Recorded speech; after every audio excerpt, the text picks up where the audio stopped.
சுந்தரபாண்டி, நான் உங்களுக்கு எதுக்காக வர சொன்ன தெரியுமா? வெண்ணிலா பத்தி உங்ககிட்ட ஒரு முக்கியமான விஷயம் சொல்லதான் உங்களை. வெண்ணிலா பத்தியா? அப்படியா? அப்படி என்னடா முக்கியமான விஷயம்?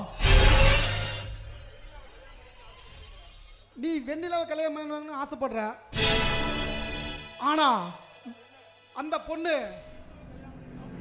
முத்துவை லவ் பண்ணிக்கிறான்.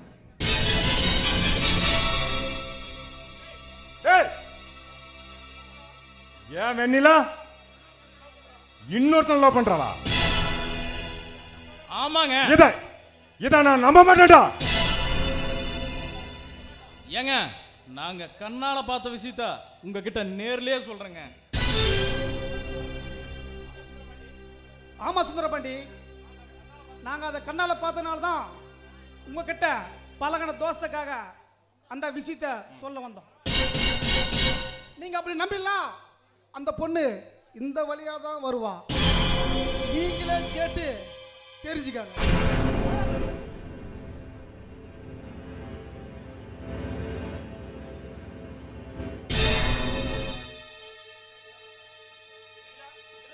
வெண்ணிலா நில்லு,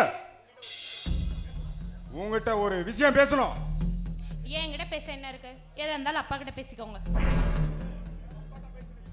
இது அப்பா கிட்ட பேச வேண்டிய விஷயம் இல்ல, உங்ககிட்ட பேச வேண்டிய விஷயம். அப்படி என்கிட்ட பேச என்னதான் இருக்கு? இருக்குன்னா தானே வெயிட் பண்ணிட்டு இருக்கிறேன். சுத்தி வரைச்சு பேச நான் விரும்பல. நேரடியா விஷயத்துக்கே வரேன். நீ முத்துங்கிறவனை லவ் பண்றியா? அது உண்மையா? ஆமா, லவ் பண்றேன்.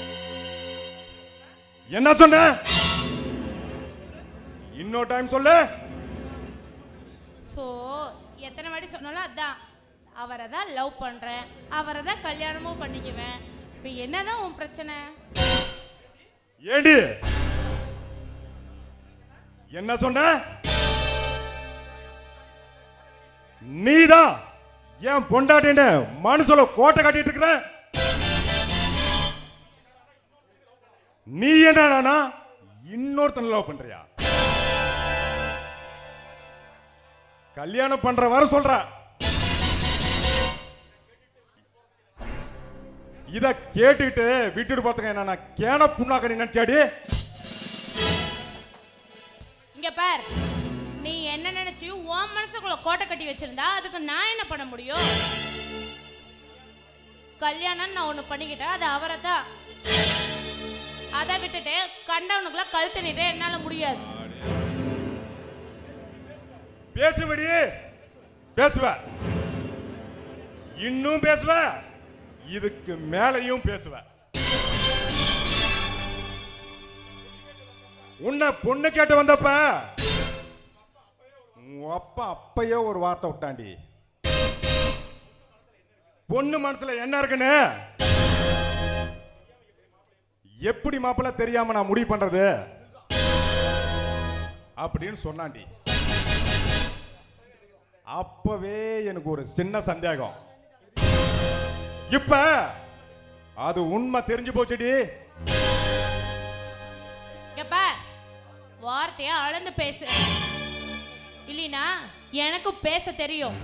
மரியாதையா பேசு, இல்ல மரியாதை கெட்டு போயிடும்.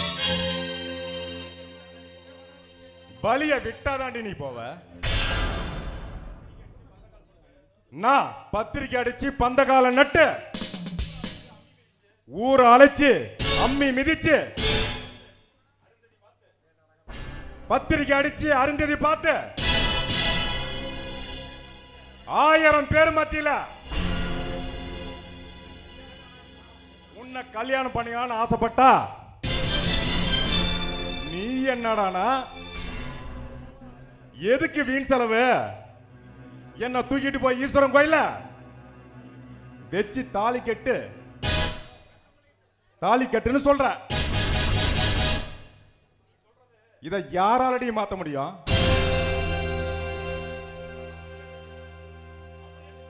அப்படியே செஞ்சிருவோம்.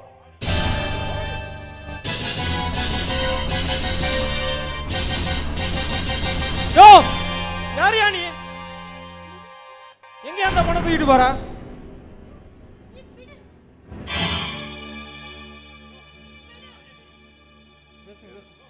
யோ யாரியா நீ?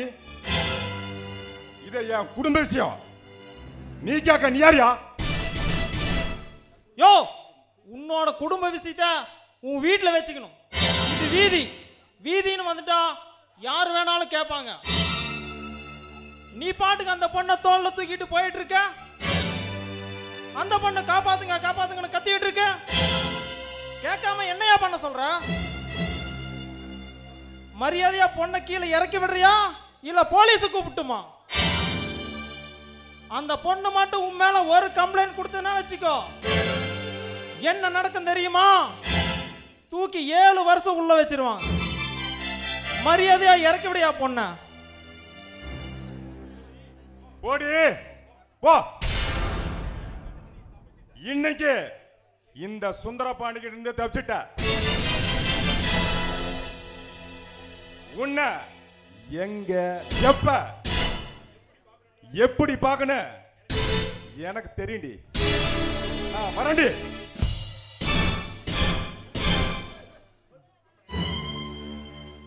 என்னங்க, ரொம்ப நன்றிங்க. நீங்க மட்டும் கரெக்டான சமயத்துல வராம இருந்திருந்தா என் வாழ்க்கையே தேச மாதிரி போயிருக்கும். ரொம்ப நன்றி. இல்லைங்க, இந்த இடத்துல யாரா இருந்தாலும் இதை தான் செஞ்சிருப்பாங்க. இதுக்கு எதுக்கு நன்றி எல்லாம் சொல்லிட்டு இனிமேலாவது இந்த மாதிரியான ஆளுங்கிட்ட ஜாக்கிரதையா இருங்க. சரிங்க, நீங்க பண்ண உதவிக்கு ரொம்ப நன்றி. உங்களை நான் என் உயிர் இருக்க வரைக்கும் மறக்கவே மாட்டேன். எனக்கு டைம் ஆச்சு, எங்க வீட்டில் தேடுவாங்க, நான் வரேன். சரிங்க, போயிட்டு வாங்க.